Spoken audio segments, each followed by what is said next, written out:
Bien le bonjour. Sur les berges du lac de Génézareth, Jésus enseigne la foule.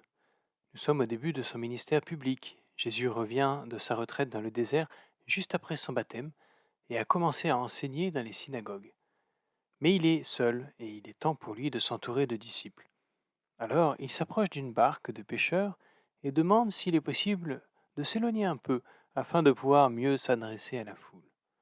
Le pêcheur, un certain Simon, s'exécute alors. Une fois son sermon terminé, Jésus se tourne vers Simon et lui demande d'aller jeter ses filets dans l'eau profonde. Simon est dubitatif. Il a passé toute la nuit à pêcher et il n'a rien pris. Par ailleurs, il sait très bien qu'en journée, les poissons ont tendance à descendre bien plus profond et cette démarche est vouée à l'échec. Mais Jésus insiste. Et après tout ce que Simon vient d'entendre de la bouche de cet inconnu, il fait finalement le choix de dépasser sa fatigue et de faire confiance à ce Jésus. Avec ses amis, ils obéissent et à leur grande surprise remontent des filets contenant des poissons, tant de poissons que leur barque s'enfonçait dans l'eau, nous dit la Bible. Émerveillé d'un premier temps, Simon est ensuite saisi d'une crainte profonde et dit à Jésus, Seigneur, éloigne-toi de moi parce que je suis un homme pécheur. Jésus lui répond alors, Sois sans crainte, désormais tu seras pêcheur d'hommes.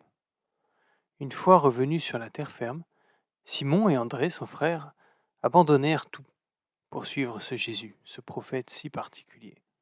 Simon, que Jésus appellera par la suite Pierre, deviendra l'un des piliers de l'Église primitive.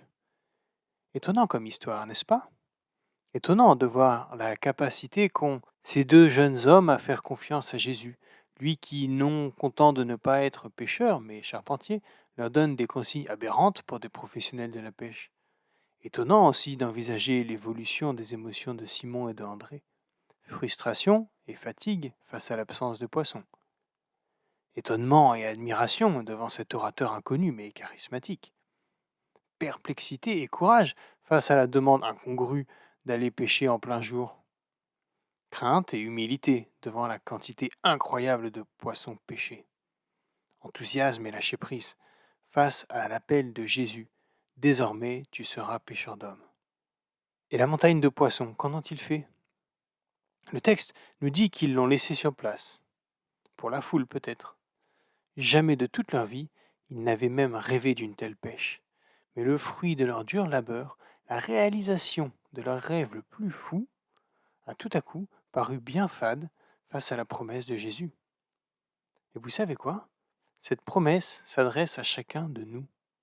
Aujourd'hui, Jésus te dit à toi aussi, désormais, tu seras pêcheur d'hommes. Bonne journée.